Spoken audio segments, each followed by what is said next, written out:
శ్రీమాత్రే నమః. Welcome to Haripriya భక్తి. వీక్షకులందరికీ కూడాను ఆంగ్ల నూతన సంవత్సరం 2024కి శుభాకాంక్షలు. 2024 జనవరి నుండి డిసెంబర్ వరకు ఉన్నటువంటి రాశి ఫలితాన్ని మనం ఇప్పుడు తెలుసుకోబోతున్నాము. జ్యోతిష్ శాస్త్రం అనేది ఒక గణితపూరితమైనటువంటి ఒక శాస్త్రం. ఏ గ్రహాలు ఎక్కడ ఉన్నాయి, ఏ స్థితిలో ఉన్నాయి, ఆ గ్రహాల యొక్క స్థితిగతిని బట్టి ఆ రాశి యొక్క మార్పుల్లో జరుగుతున్నటువంటి ఆ రాశుల యొక్క గ్రహాలన్నీ కూడా మార్పడం వల్ల ఆ రాశికి కలుగుతున్నటువంటి శుభాశుభ ఫలితాలన్నీ కూడా నిర్ణయించడం జరుగుతుంది. ఆంగ్ల నూతన సంవత్సర ప్రకారం జనవరి నుంచి మనము డిసెంబర్ వరకు చెప్పుకుంటాం. త్వరలో ఉగాది పంచాంగ శ్రవణం కూడా మనం తెలుసుకోబోతాం. ఈ సంవత్సరం ఏ రాశి వారికి బాగుంది, ఏ రాశి వారికి ఎలా ఇబ్బందిగా ఏమైనా ఉన్నాయా అవన్నీ తెలుసుకోవడం కంటే కూడా నా రాశి ఈసారి చాలా బాగుంటుంది అని చెప్పి నూతన సంవత్సరం రోజు ఒక సంకల్పం తీసుకోండి. గోచార గ్రహస్థితులను దృష్టిలో పెట్టుకొని చెప్పడం జరుగుతుందండి. ఇది మీ యొక్క వ్యక్తిగత జాతకానికి సుమారుగా ఒక 30 నుంచి 40% మాత్రమే నేను చెప్పేది మీకు వర్తిస్తుంది. బాగా గుర్తించాలి. జాతకం, జ్యోతిష్యం పడుతున్న వర్షానికి ఒక గొడుగే కానీ జాతకం జీవితం కాదు. మీరు ఏదైతే వృత్తి చేస్తారో, మీరు ఏదైతే మీ జీవితంలో ముందుకు తీసుకొని వెళ్తారో అదే మిమ్మల్ని కాపాడుతుంది, కానీ జ్యోతిష్యం కాపాడదు. బాగా గుర్తుపెట్టుకోండి. జ్యోతిష్యం ఒక రిఫ్రెష్ బటన్ లాగా మాత్రమే. కంప్యూటర్లో రైట్ క్లిక్ చేస్తే ఎలా రిఫ్రెష్ ఉంటుందో అలా రిఫ్రెష్ చేయడానికి కోసం మాత్రం ఉన్న ఒక చిన్న పరికరం మాత్రమే ఇది. అందుకని జ్యోతిష్యం జీవితం కాదు.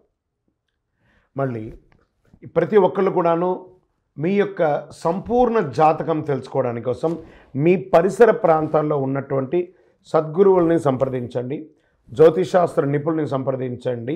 వారిని గౌరవిస్తూ వారి ద్వారా తెలుసుకోండి. లేదా మా ఛానల్ ద్వారా మీరు తెలుసుకోవాలి అని అనుకుంటే ఈ కింద ఉన్నటువంటి మా నంబర్కి వాట్సప్ మాత్రమే చేయాలి. బాగా చెప్తున్నాను, కాల్ చేస్తే లేపమండి. వాట్సప్ మాత్రమే చేయాలి. వాట్సప్ చేసిన తర్వాత మేము రిప్లై ఇచ్చిన తర్వాత అప్పుడు కాల్ చేయొచ్చండి. మేము రిప్లై ఇవ్వకుండా మీరు కాల్ చేస్తే కాల్ లేపబడదు. మళ్ళీ చెప్తున్నాను, 20 సంవత్సరాల లోపు 21 సంవత్సరాల లోపు ఉన్నవాళ్ళు ఖచ్చితంగా విద్యార్థులు అడగకూడదు. విద్యార్థులు చదువుకొని పైకి రావాలి అంతే. విద్యార్థులు 21 సంవత్సరాల లోపు ఎవరు అడిగినా ఖచ్చితంగా వాళ్ళకి జాతకం చెప్పబడదు. మరియు ఇల్లీగల్ అఫైర్స్, ఆర్థిక సమస్యల గురించి అడిగితే ఖచ్చితంగా చెప్పబడదు. మీరు అప్పులో లేకపోతే ఇంకోటి ఇబ్బందులో పడితే వ్యాపారమో ఉద్యోగం చేసి తీర్చుకోండి, కానీ జాతకం తెలుసుకోవడం వల్ల తీరుతుంది మాత్రం అనుకోవద్దు. ఇల్లీగల్ అఫైర్స్ ఖచ్చితంగా చెప్పనండి. బాగా గుర్తుపెట్టుకొని చెప్పడం జరగదు.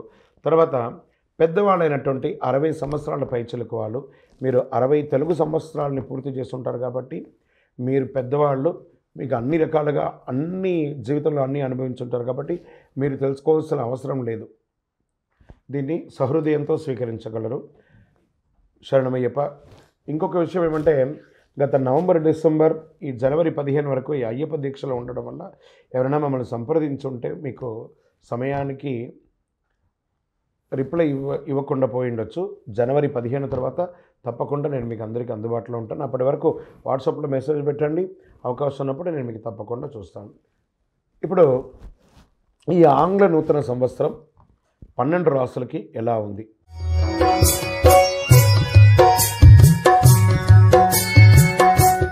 జ్యోతిషాస్త్రరీత్యా ద్వాదశ రాశుల్లో 6వ రాశి అయినటువంటి కన్యా రాశి మిత్రులారా, మీరు ఉత్తరా నక్షత్రం 2, 3, 4 పాదాలు, హస్తా నక్షత్రం 1, 2, 3, 4 పాదములు, చిత్తా నక్షత్రం 1, 2 పాదాలకు జన్మించిన మీరు కన్యా రాశి వారిగా పరిగణించబడుతున్నారు.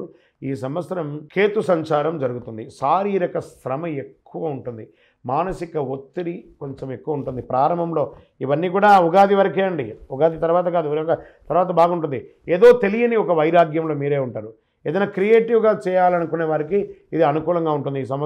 ఈ సంవత్సరం అంతా లగ్నంలో కేతు ఉన్నాడు కాబట్టి కాస్త ఆరోగ్యం పట్ల మీరు జనరల్ ఒక టెస్ట్ చేసుకుంటే మంచిది అని కూడా చెప్తుంది. సప్తమ రాహు కారణంగా సామాజిక మాధ్యమాల్లో ఎక్కువ అవకాశాలు రావడం ఉంటుంది. ఆ సమయంలో జాగ్రత్తగా ఉండండి. కామెంట్స్కి రెస్పాండ్ అవ్వకండి, ఎందుకంటే ఆ సామాజిక మాధ్యమంలో కామెంట్స్ ఎలాగో ఉంటూనే ఉంటాయి కాబట్టి దానికి రెస్పాన్స్ అవ్వకండి. శని 6వ స్థానంలో ఉన్నాడు. దీనివల్ల ప్రతి పనిని మొండిగా ధైర్యంగా ముందుకు తీసుకెళ్ళడానికి మీకు బలాన్ని ఇస్తాడు భగవంతుడు. భాగ్యంలో గురువు కొన్ని మంచి ఫలితాలను ఇస్తాడు. బ్యాంక్ వ్యవహారాలు, కోర్టు వ్యవహారాలు ఇవన్నీ జాగ్రత్త. కొత్త అగ్రిమెంట్లు, కొత్త పరిచయాలు కలిసి వస్తాయి. సమాజంలో గౌరవమైనటువంటి గుర్తుపెట్టుకుంటారు. శుభ కార్యక్రమాలు ప్రారంభించడానికి ఇది అనుకూలం. శని భగవానుడు 30 జూన్ తేదీ నుండి నవంబర్ 15 వరకు వక్రగతిలో కొనసాగుతున్నాడు. ఈ సమయంలో శని భగవానుడు 6వ స్థానం నుండి 5వ స్థానానికి వస్తున్నారు. దీనివల్ల సంతాన విషయంలో కాస్త జాగ్రత్తగా ఉండాలి. రాజకీయ నాయకులకి మిశ్రమంగా ఉంటుంది, శ్రమ ఎక్కువ ఉంటుంది. ధన విషయంలో, ఉద్యోగ విషయంలో, వ్యాపార విషయంలో, ఇతర ప్రాంతాలకు వెళ్ళాలనుకున్నప్పుడు ఇవన్నీ కూడా జాగ్రత్తగా ఉండాలి. వివాహం కాని వారికి ఈ సంవత్సరం మిశ్రమం. రాజకీయ నాయకులకి కాస్త గడ్డు, కాస్త అనుకూలం. నూతనంగా ఉద్యోగం ప్రయత్నం చేసేవారికి అద్భుతంగా ఉగాది తర్వాత మీకు చాలా కలిసి వస్తుందని కూడా చెప్పొచ్చు. మంచి వ్యవసాయదారులకి మంచి పంటలు పండే అవకాశాలు ఉన్నాయి. ఈ సంవత్సరం మంచి వర్షం కూడా పడుతుంది కాబట్టి చాలా అద్భుతంగా ఉంటుంది. ఇంకా ఓవరాల్ మీ యొక్క వ్యక్తిగత జాతకం తెలుసుకోవడానికి ఈ కింద నంబర్కి మీ యొక్క పేరు, date of birth, time of birth, place of birth WhatsApp చేయండి. ఇంకను సకల దోషాలు తొలగి ఆనందంగా ఉండడానికి నవమూలిక సిద్ధ ధూపంతో ధూపం వేయండి. విజయవస్తు. వీక్షకులందరికీ కూడాను ఈ యొక్క ఆంగ్ల నూతన సంవత్సరం మీరందరూ కూడాను ఆయురారోగ్య, ఐశ్వర్య, భోగభాగ్యాలతో ఉండాలని ఆ అఖిలాండ కోటి బ్రహ్మాండ నాయకుడు శ్రీ ధర్మశాస్త్ర అయ్యప్ప స్వామి వారి 18 అవతారాల దేవాలయంలో తిరుపతిలో జీవకొండలో మీకోసం మేము ప్రార్థన చేస్తుంటాం. మీరు క్షేమంగా ఉండాలి. మీరు తిరుపతికి వచ్చినప్పుడు మన యొక్క దేవాలయం అయ్యప్ప స్వామి వారి 18 అవతారాల దేవాలయాన్ని దర్శించుకోండి. రైల్వే స్టేషన్ నుండి, బస్టాండ్ నుండి ఒక 3 కిలోమీటర్ దూరంలో ఉంటుంది. అయ్యప్ప స్వామి వారికి 18 అవతారాల దేవాలయం ఎక్కడా లేదు. జీవకోణ తిరుపతిలో జీవలింగేశ్వర స్వామి సన్నిధానంలో ఉంటుంది. తప్పకుండా రండి. ఈ 2024 సాధించండి. మీరు పుట్టింది సాధించడానికి.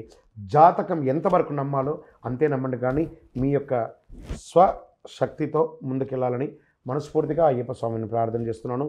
వందే మాతరం, వందే మాతరం, వందే మాతరం.